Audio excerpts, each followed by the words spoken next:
जीवन में सभी महान बनना चाहते हैं, सभी बड़ा बनना चाहते हैं, किंतु बड़ा बनते कैसे हैं?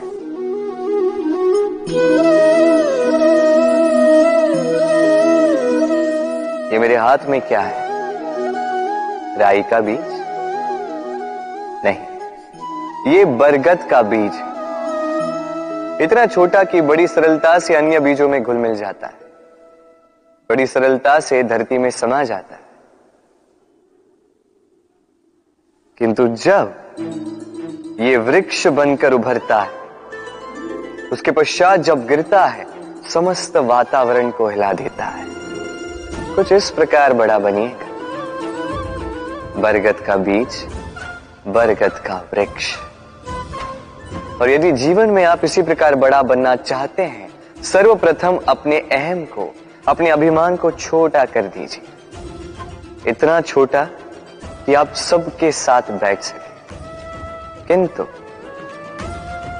भीतर इतना बड़ा बन जाइए कि जब आप उठें कोई और बैठा ना रहे। राधे राधे। हम में से ऐसे कितने हैं जो भय से भयभीत होते हैं, कोई भी बड़ा कार्य करने से पूर्व थोड़े असंतुलित होते हैं? लगभग सभी, है ना? प्रत्येक व्यक्ति के मन में यह भय जागता ही। अरे इसका अर्थ मेरे विचार से यह है कि भय, ये भाव बुरा नहीं, क्योंकि यदि यह भाव बुरा होता तो क्या ईश्वर इस भाव को सभी प्राणियों में देते?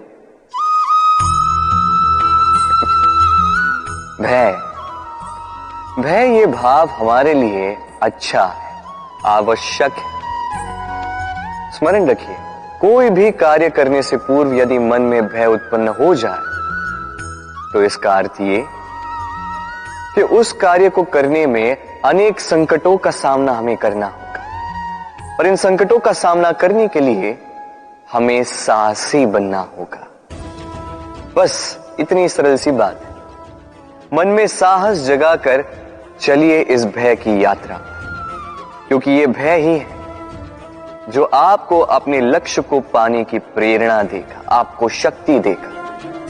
तो इस भय से भयभीत मत होइएगा, इस भय को साधिए और मेरे साथ प्रेम से कहिए, राधे राधे। मछली जल की रानी कहते हैं इसे, धाराओं के बीच जीने वाली। सहस्त्रों प्रकार की मछलियां होती हैं, किंतु सारी मछलियों में एक समानता अवश्य होती है। जानते हैं वो क्या है? वो ये कि मरी हुई मछली धारा के साथ बह जाती है, वही जीवित मछली उस धारा के विरुद्ध तैर सकने में सक्षम होती है। तो प्रेरणा लीजिए उस मछली से जो कठिनाइयों के विरुद्ध खड़े होने का साहस रखती, जो धारा के विरुद्ध जाने के निरंतर प्रयास करती रहती। आप भी सुनिए अपनी हृदय की पुकार को, सुनिए अपनी मन की पुकार को, और जीवन रूपी धारा को बाधा नहीं, लक्ष्य बनाकर आगे बढ़िए। राधे राधे। जीवन में जब भी किसी समस्या का हल हम खोज नहीं पाते हैं, तब हम क्या करते हैं? हम जाते हैं ईश्वर के पास, सहायता की प्रार्थना करते हैं, मार्ग पूछते हैं, है ना?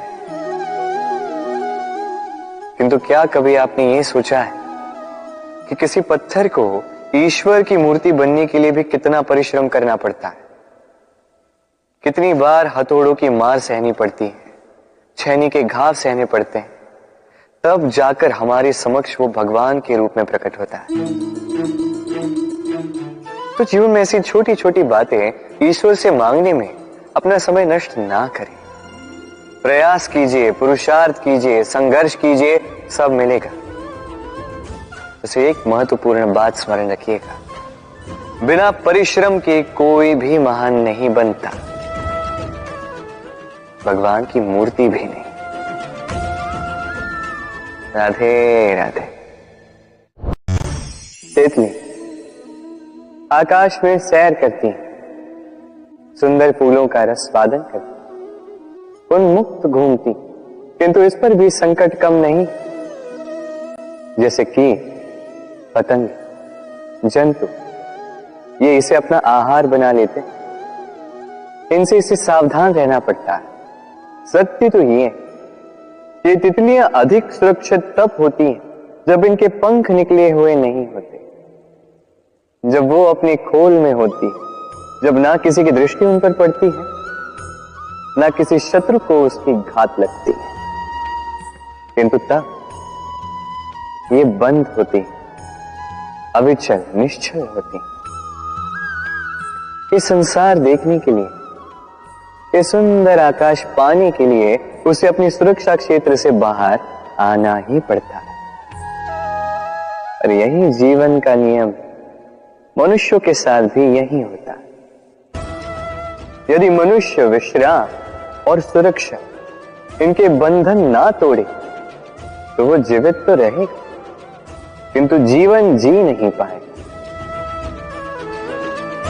क्योंकि यदि जीवन में कुछ बड़ा करना है, कुछ बड़ा पाना, बड़ी ऊंचाइयों तक पहुंचना, तो सर्वप्रथम आपको इस सुरक्षा क्षेत्र से बाहर आना ही होगा, इस आराम को त्यागना ही होगा। तब आपको सफलता मिलेगी और तब आप इन तितलियों की भांति इस आकाश में सैर कर सकते हैं। राधे राधे।